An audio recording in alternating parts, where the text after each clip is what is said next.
1995 में ट्राइब्यूनल का पहला व्यवस्था किया गया है ताकि वक्फ बोर्ड का कोई भी निर्णय किसी को अगर पसंद नहीं है या उसको चैलेंज करना चाहता है तो वक्फ ट्राइब्यूनल वहां आप जा सकते हैं।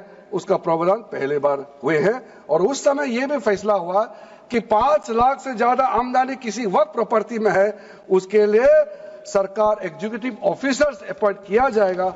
ये भी 1995 में शुरुआत की है।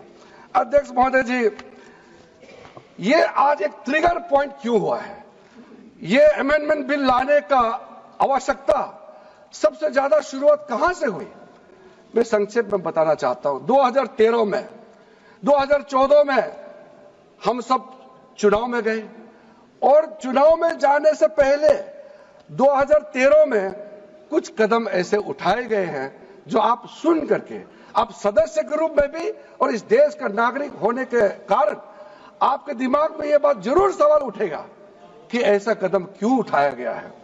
सर, 2013 में पहला यह बदलाव हुआ कि इस देश में कोई भी आदमी, कोई भी इंसान, चाहे वो हिंदू हो, मुसलमान हो, सिख हो, ईसाई हो, पारसी हो, बौद्ध हो, जैन हो, वक्फ क्रिएट कर सकता है। सबको मालूम है वक्फ एक मुसलमान का अल्लाह के प्रति अपना एक उसका एक पायस चैरिटेबल रिलीजियस पर्पस के लिए वक्फ क्रिएट किया जाता है, लेकिन उसमें डाइल्यूशन करके 2013 में कोई भी वक्फ क्रिएट कर सकता है। यह प्रावधान सबसे पहले उस समय की यूपीए सरकार ने किया है। दूसरा, आपने सारा वक्फ को स्पेसिफिक कर दिया कि शिया बोर्ड में शिया ही रहेंगे, सुन्नी बोर्ड में सिर्फ सुन्नी ही रहेंगे और कोई भी बोर्ड हो सिर्फ उनके लोग ही रहेंगे, बाकी कोई उसमें आ नहीं सकता है।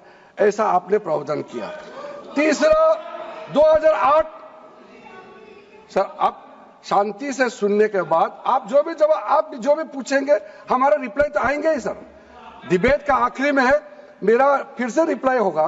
तो अभी मैं जब शुरुआत में कुछ दृष्टिकोण रख रहा हूं, इसमें कोई हस्तक्षेप ना करे, ध्यान से सुनिए ताकि हमारा डिबेट का स्तर भी ऊंचा रहे और तर्क भी सामने में आ जाए।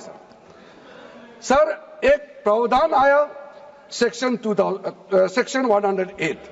उस सेक्शन 108 में यह लिखा गया है कि वक्फ बोर्ड का जो प्रावधान है इस देश में कोई भी मौजूदा कानून के ऊपर में रहेगा, ओवरराइडिंग इफेक्ट रहेगा। ऐसा आपने कानून बनाया है। इस देश में ऐसा कानून कैसे मंजूर कर सकते हैं अध्यक्ष महोदय जी?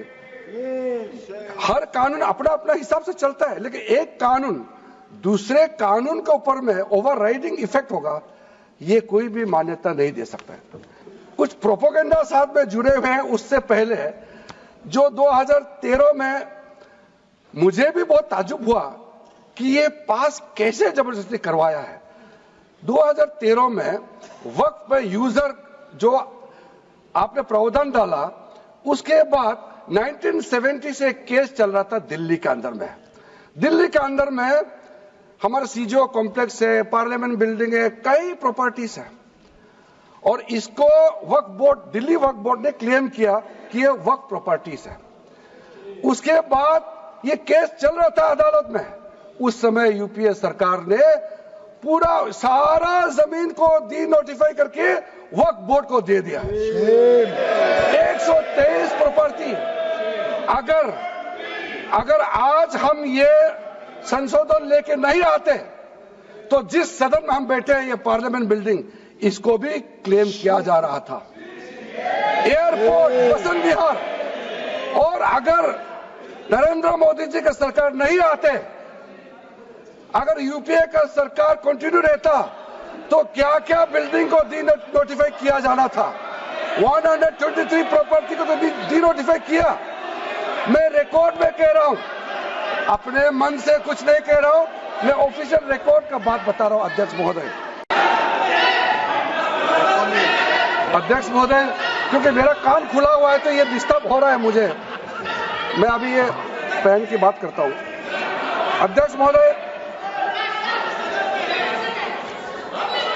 अध्यक्ष महोदय, ये वक्फ बोर्ड का जो काम है, ये बेसिकली वक्फ प्रॉपर्टी को जो संभालने वाले मुतावली और जो वक्फ प्रॉपर्टी को व्यवस्था करते हैं उसको संचालित करने के लिए ये गवर्नेंस का, सुपरविजन का एक प्रावधान है।